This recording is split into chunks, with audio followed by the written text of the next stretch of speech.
The good news is, because logic games are no longer on the LSAT, there is less material for you to study and you can narrow your focus. Today I'm going to walk you through my personal LSAT study plan that brought me from a 152 to a 175 on LSAT test day itself. I'll also share with you the materials that I used that were the biggest impact on my LSAT score increase. For those who don't know me, my name is Steve Schwartz.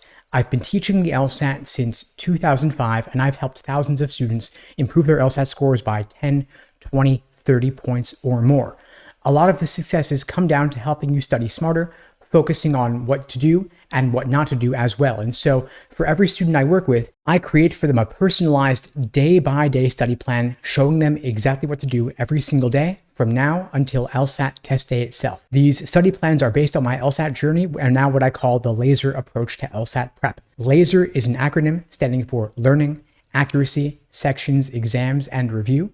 The bottom line is that you're going to build the foundation first before drilling questions by type, and you're going to drill questions by type before you take full-length timed practice tests.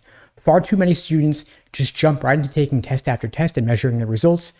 Another group of students loves to drill questions by type and never ends up making it to the stage where they're taking full-length timed practice tests. And so when you have a dedicated plan of attack, like what we give our students at LSAT Unplugged, what it does is it keeps you on track and it lets you avoid falling into the trap of doing what you want to do rather than what you should be doing. And so the LASER approach is an acronym, again, standing for learning, accuracy, sections, exams, and review.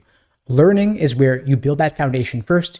It could involve reading LSAT prep textbooks. It could involve watching course lesson videos. But the idea here is that you're getting a solid understanding in the different sections and the different question types.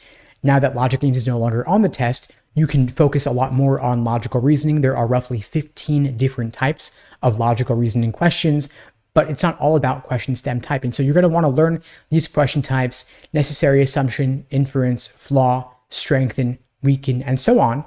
And then in the next phase, A for accuracy, you'll drill these questions by type.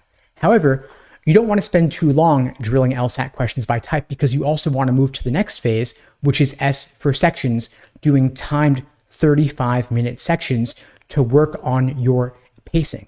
Because in practice on LSAT test day, you're not doing a bunch of strengthening questions in a row. You're not doing a bunch of must be true questions in a row. You are doing all the questions mixed up together in the context of a timed 35-minute section, roughly 25 logical reasoning questions, one after another. It's a whole grab bag, a whole mix. And so you want to get used to question stem recognition when you're doing these questions out of context. After the third phase, S for sections, you're moving on to E for exams and endurance. This is where you're doing full-length timed practice tests, ideally at least 10 of them in strict test day simulated conditions, so that test day itself will feel like just another run-through.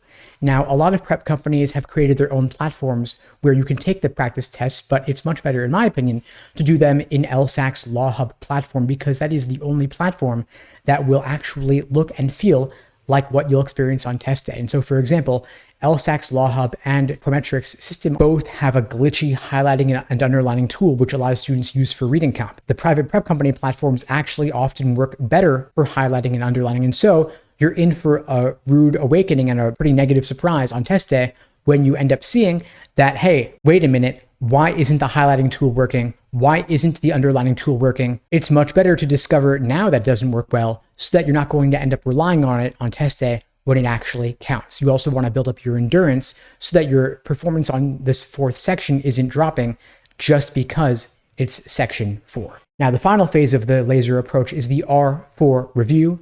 I've created a framework for this called the Socratic review method to help you review better, because the biggest mistake you can make on the LSAT is failing to learn from your mistakes.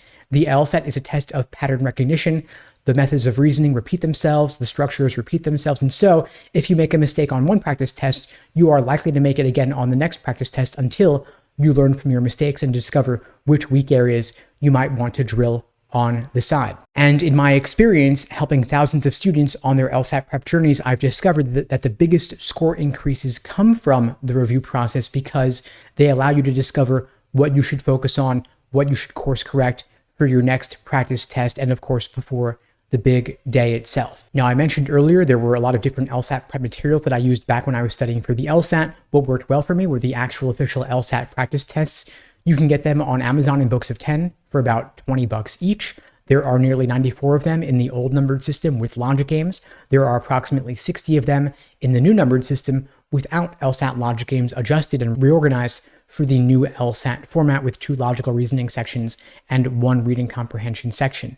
However, much better now than using old LSAT prep books is using LSAC's Law Hub Advantage platform, where you can get those 60 new exams in the actual official LSAT format going forward. LSAC has reorganized all the exams for the new format with 2 logical reasonings, 1 reading comp, and 1 unscored extra section of either logical reasoning or reading comprehension. Now, what you don't want to do, and what did not help me at all, was using the books that contained fake LSAT questions, which are unrealistic or full of mistakes. And using those books containing fake LSAT questions is a terrible idea, because there's nothing more frustrating than getting a question wrong, not because you made a mistake, but because the people who created the questions themselves made a mistake simply because they didn't want to pay licensing fees to LSAC to use actual official LSAT practice questions. So avoid LSAT for Dummies, avoid Barron's, give those books to your worst enemy or throw them in the garbage, because it is not worth spending your time on them. LSAC's official prep tests in Law Hub Advantage are definitely worth the money. Highly recommend it. Anyway, folks, that's all for now. In the meantime, I wish you all the best and take care.